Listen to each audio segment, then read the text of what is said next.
as we head towards the end of the Saturday. All right, Lucy, thank you very much. Well, Tony Keith joins us, filling in for Taylor Kilgore on sports. That's right, and Lucy mentioned it was hot out there today. Of all the days to fill in, I was dressed like this out there. Yeah, it was hot out there, but the Rockies, they've been cold lately. Coming up next in sports, find out if the Rocks could snap the Diamondbacks' 9-game win streak and a little sneak peek of the Colorado Springs Sky Sox first playoff matchup in 2 decades. We'll be back in just a bit. TV 11 Sports. Every move we're making, it's football decisions. It's big picture football decisions. So, we're trying to build the best football team we can. Well, the Denver Broncos continue to make those big picture decisions as we near that Monday night season opener against the Chargers. Second-year defensive tackle Kyle Peko was released yesterday as part of final cuts, but he's been signed to the Broncos' active roster in place of linebacker Shane Ray, who's now on the injured reserve. Peko putting on Twitter, "God is good, excited to be part of the Denver Broncos." Well, today is all about the practice squad. The Broncos filled 9 of those 10 spots. Center Dylan Day. Day, by the way, was undrafted and was part of the Broncos when they won the Super Bowl 50. A slew of rookies, including tackle Tyreek Jarrett, corner Marcus Rios, tackle Elijah Wilkinson, linebacker Gerald Garcia-Williams, 3-year veteran Deontrez Mount, and receiver Hunter Sharp, along with defensive back DeMonte Thomas and tight end Austin Traylor. While the Broncos parting way with these 3, we will miss defensive back TJ Ward. Reportedly, the Tampa Bay Buccaneers game, NFL Network reporting Ward signed a 1-year deal worth up to $5 million. Offensive lineman Michael Schofield picked up by the Chargers, and rookie Kyle Sloter putting up on Twitter, opportunity and money took him to the Minnesota Vikings. I'll have any other Broncos updates at 10. On the diamond, the Rockies trying to put an end to the Diamondbacks' 9-game win streak. It was not an easy go for the Rocks today. Charlie Blackmon up in the bottom of the 3rd. D-backs with a 1-0 lead. Blackmon nearly getting this ball out, but pitcher Zach Goldie had a no-hitter at this point. We're going to jump to the bottom of the 5th. If anyone was going to help bring in a run, it would be Blackmon. He hits a single to left, and DJ LeMahieu would get the Rocks on the board. This would tie it up at 1. After that, though, it was all Diamondbacks. Arizona claims its 10th win in a row with a 5-1 victory. The Rocks are 4-6 in their last 10, hoping to keep those playoff hopes alive.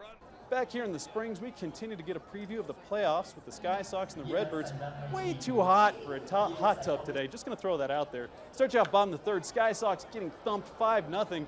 Fredo Tovar from Memphis doubles on the fly ball. He got a bit lazy on his way to the triple. Like for the Sox, his triple turned into a pickle, 7-zip at this point. Sox would get some run-ins, starting here with De Jesus Jr. in the bottom of the 4th. He crushes this ball, nearly a home run. Stays in the park, turns into a triple. A sacrifice fly would eventually bring him home. The Sox would try to rally back like they did in the past few games, but they dropped this one 15-7 as we inch closer to the postseason. Well, a shocker in the world of tennis, Maria Sharapova has been eliminated from the U.S. Open. A number 16 seed, Anastasia Sevastova, ended Sharapova's return to the Grand Slam tennis after the unseeded Sharapova took down a number 2 seed. Sevastova will play unseeded American Sloane Stephens next. Well, some things are more important than sports. J.J. Watt, the Houston Texans, proved that today. Watt, with the help of volunteers, handed out supplies to victims of Hurricane Harvey. Watt started an online fund hoping to raise $250,000. Last I checked, more than $18 million for recovery. I can't say thank you enough to the people around the world, to the people around America, to the people of Texas, showing their compassion, showing their true colors. Just so awesome. I want to add, Danielle, I didn't have time today at 5:30 to talk about the Falcons and their huge win yesterday, but I will have more at 10 because, wow, it was just a blowout game. I got some player reaction. I'm excited for Air Force this year. All right, Tony, thanks so much. We'll look forward to it. We'll be right back. Now, KKTV 11 Sports. It's always hard. I mean, it's really the last 2 days is always hard because, these guys have dreams and, when you break their dreams, it's difficult, Yeah, some dreams were broken, others lived on as the Broncos added some touches to their 53-man roster. Second-year defensive tackle Kyle Peko was released yesterday as part of final cuts, but he's been signed to the Broncos' active roster in place of linebacker Shane Ray, who's on the injured reserve. Peko putting on Twitter, "God is good, excited to be part of the Denver Broncos." Speaking of Ray, the Broncos expect him to return for a Monday Night Football matchup with the Chiefs in Week 8. Ray suffered a torn ligament in his wrist during training camp. While Ray remains a Bronco, there were some tough decisions for John Elway this weekend. You know, some veteran guys, TJ, one of them. You know, Michael Schofield was a guy that did a tremendous lot of things for us and played very well. And we asked him to do a lot of different things, and he did everything we ever asked him to do. And so those are the ones that are really hard because you know how important they were to the football team. Yeah, well, 3 notable cuts by the Broncos are gains for other teams. Elway mentioned TJ Ward. Ward is now at the Tampa Bay Buccaneers, reportedly signing a 1-year deal worth up to $5 million. Offensive lineman Michael Schofield picked up by the Chargers, and rookie QB Kyle Sloter going to the Minnesota Vikings. Today's focus was the practice squad, though. The Broncos filled 9 of the 10 spots. I want to point out center Dylan Day. He was undrafted and was part of the Broncos when they won Super Bowl 50. A slew of rookies, including tackle Tyreek Jarrett and tight end Austin Traylor. And how about them Air Force Falcons? We know the defense was stellar in this weekend's 62-0 shutout, the Falcons' first shutout since 2011. On top of that, the 62-point victory is the second largest in school history, thanks in part to this man, Rod Sanders. The sophomore wide receiver caught 2 touchdowns totaling 62 yards. Those were the first 2 catches of Sanders' young career. Can't help but seem to see some similarities to what Jalen Robinette used to bring for the Falcons. Like Robinette, you know, you couldn't measure how he would just go up and just be a gamer. Like you can't put like a number or stat on that. He's just a gamer. And I think Gerard's kind of the same way. That was the biggest question mark, where they rise up and be able to, you know, go up and make plays when, you know, got 40,000 or whatever in the stands. And I thought he answered that today, and yeah, I'm really excited. Elsewhere in the NCAA, a major update. FSU quarterback Dondre Francois is confirmed out for the season with the patella tendon injury, confirmed by Sports Illustrated. This may shake up the playoff picture. A couple of college games tonight, both nail-biters, starting with number 21 Virginia Tech hosting number 22 West Virginia. Third quarter, tied at 17. Hokies with the ball. Josh Jackson to a wide-open Phillips. Then we're going to take it to the fourth, tied at 24. Jackson going to use his legs here for a 46-yard scamper. That would set up an easy TD. Hokies win 31-24. Expect Virginia Tech to move up in the polls. Texas A&M paying a visit to UCLA. I thought this game was a blowout. At one point, Bruins down 44-10, but fourth quarter here, UCLA with the ball down 44-24. Rosen to Darren Andrews. Soon after, under pressure, Rosen to Theo Howard, 44-38. Less than a minute, Rosen fakes the spike to Jordan Lasley in the corner. 34-point comeback. Rosen throws for 491 yards. 45-44 UCLA in one of the most amazing comebacks I have ever witnessed. And Danielle, you might have heard me and Elisa yelling back there. Oh, yes, we all heard. Oh, man, what a game. It isn't all football news today, though. Coming up later in sports, we're going to hear from manager Bud Black of the Rockies. They had a rough go at it, and we got a breakdown of the Sky Sox because you know what? They're getting set for the playoffs, and they're playing the team they're going to take on in the postseason. So quite a bit coming up later on in sports. All right, we'll talk to you then, Tony. We'll be right back. Turning now to sports. Tony, what do you think? Can the Rockies make the playoffs? Well, not if they play like they did this last series against Arizona. That was rough. Manager Bud Black has a simple solution to make Rocktober happen, though. Hear what he had to say about the sweep from the Diamondbacks and what the Rocks need to do as they get set for the Giants. Now, KKTV 11 Sports. I mean, they out hit us, they out pitched us, they out defended us. So it's a tough series. So we got to bounce back. Yeah, the Colorado Rockies not looking like a playoff-bound team as the Diamondbacks get a sweep and have a double-digit win streak going. The win over the Rocks today means the Diamondbacks have their longest win streak going since 2003. Not an easy go for the Rocks from the start. Charlie Blackmon up in the bottom of the third. D-backs with a 1-0 lead. Blackmon nearly getting this ball out, but pitcher Zach Godley had a no-hitter at this point. We're going to jump to the bottom of the fifth. If anyone was going to help bring in a run, it would be Blackmon. He hits a single to left, and DJ LeMahieu would get the Rocks on the board to tie it up at 1. After that, it was all the Diamondbacks, though. Arizona claims a 5-1 victory. The Rocks are 4-6 in their last 10, hoping to keep those playoff hopes alive. Manager Bud Black has a simple plan to bounce back against the Giants tomorrow. We got to out-pitch them. We got to out-hit them. I think that's the key. I mean, it's going to be a baseball game, and we're gonna go out there and play. We got to get some key hits. We got to make pitches. We got to play a good, sound game. That's what we need to do to bounce back. Play a good game. Well, if the playoffs were today, the Nationals, Cubs, and Dodgers are the division leaders. Diamondbacks would be the first wild card team. MLB.com giving the Backs a 99% odds of making the postseason. The Rocks are currently duking it out with the Brewers. Speaking of which, the Brewers still battling for clinching their division over the Cubs. The Cubbies lost today, and the Brewers played host to the Nationals. Domingo Santana in the bottom of the second blasted this one, making it 1-0.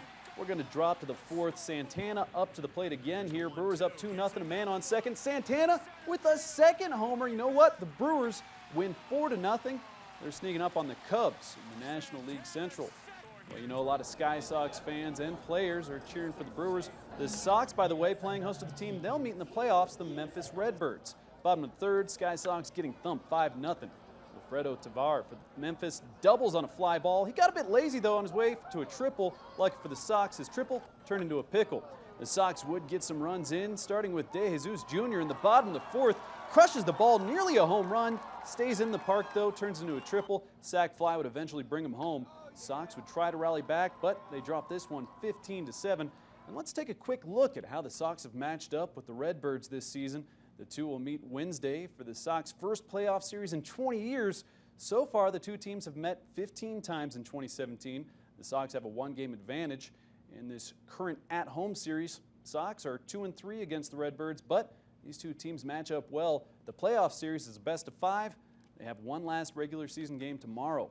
For you die-hard Sky Sox fans, you know how much the team has changed since Friday when rosters in the MLB expanded from 25 to 40. The Brewers called up 4 players from Colorado Springs. The Sox are now playing without right fielder Brett Phillips and pitchers Brandon Woodruff, Junior Guerra, and Wei Chung Wang. We'll be right back in just a bit. With summer though, Lucy? No, I mean the 80s are back in the It's back, forecast, yeah. so we're not completely throwing it out the And door. we talk about this is your first September here. Yes. I awesome. love September in Colorado. It's perfect. Something 72s, blues, beautiful blue skies. So I hope you enjoy it. It's gonna Yeah, be and definitely these storm chances more dry time than wet time. So Okay, good news. thanks. September, of course, is also football time. And Tony Keith is filling in today for Sam Farnsworth in Sports. Tony, 1 week away right now Oh my from the gosh. real thing, the Broncos season opener. I'm counting down the days, Yeah. but you know, as you mentioned earlier, it's a backup quarterback that's stealing all the headlines. Brock Osweiler suiting up with the team again. Hear what he has to say after taking reps for the Broncos for the first time in a long time. Now, KKTV 11 Sports. Shoot, I would come back here to be the water boy. You know, it's funny, I went in to go get cleats today, and they asked what cleats I want. I said, I don't care, just give me something. I'll go out there and bare feet today. Yeah, familiar face at practice today for the Denver Broncos. Brock Osweiler signed a one-year contract this weekend. The former Browns QB was cut from the team that inherited his expensive salary from the Texans. Filling the shoes many people thought quarterback Kyle Sloter would be in. Sloter was part of the Broncos' cuts and is signed with the Minnesota Vikings. It was the game against the Green Bay Packers that set in motion the return of Brock. Paxton Lynch is expected to miss about 5 weeks after bruising his shoulder against the Packers. The Broncos didn't place Lynch on injured reserve, so he could practice with the team. Osweiler says his role in Denver is clear. Yeah, you know, my role is to be the backup quarterback of this team, and that's where it should be. You know, Trevor's earned the right to be the starter. This is Trevor's football team. And of course, we're now 1 week away from that season opener. I want to add that defensive ends Derek Wolfe and Jared Crick returned to practice today after missing a few weeks for a sprained ankle and back spasms. Demarius Thomas didn't practice today. That was a precaution for a groin injury he's got. The Colorado Rockies looking to bounce back after being swept by the Diamondbacks, hosting the Giants today. We'll start you off bottom of the third. Rocks down 2-0 at this point. Charlie Blackmon up to the plate, and who else? He would cut the lead in half with this solo home run to get things rolling for the Rocks. To the bottom of the fourth we go. Chad Bettis comes up big at the plate. A 2-out single, and every run mattered as we're all tied up at 2 at this point. Jump all the way to the top of the ninth here, tied at 3. Play of the game. That's Greg Holland on the mound. Has a hard-won hopper right at his face. Somehow makes the stop, gets the out at first. This game would end in semi-dramatic fashion. Bases loaded, Cargo to the plate. Could this end in a walk-off grand slam? How about a walk-off walk? Yeah, that's right. A win's a win. Rocks overcome the Giants 4-3. Well, the Sky Sox regular season has come to a close. The good news, they're in the playoffs later this week, visiting the team they hosted today, the Memphis Redbirds. Bottom of the fifth, Sox down 2-1. Nick Noonan at the plate with a runner on second. Noonan sends this ball right at the pitcher, pops over the mound. That's Lucas Erseg coming in to tie it up. Same inning, runners on first and second, still no outs, and Tim Dillard, looking like he was going to bunt, somehow gets a swing in and the RBI. Dillard would take the mound in the sixth. He didn't allow any runs. Andrew Barbosa, though, would come in to close. He allows 2. The Sox fall in this one 5-4, but they've got a chance at redemption in the postseason starting on Wednesday. Number 78 has clinched the regular season championship for the NASCAR Cup Series and securing a playoff advantage. Martin Truex Jr. earned it at Darlington Raceway this weekend. With one more regular season race left, Truex has 6 stage wins. This is the first season for a new structured playoff format introduced by NASCAR, and already Truex Jr. is the favorite based on this new point system. But guys, I want to touch back up on the Rockies because the walk-off win, sitting there, bases loaded. I've never seen a walk-off win, so I'm definitely going to have more on that tonight at 10 because that was, have you ever seen one? Well, I have not seen that, but I seem to recall a World Series game in '85 when the Cardinals, Joaquin Andujar, might have walked in the winning run. I could be wrong. Don has trivia facts like this in his head That's constantly. pretty trivial. Hey, that's fun trivia. You know what? I get that with the bases loaded, the game on the line, you don't want to pitch to Cargo. Oh, yeah. But you can't walk him. Oh, 4 straight Terrible. balls. Terrible. It was rough. All right, Tony, thanks so much. We'll be right back.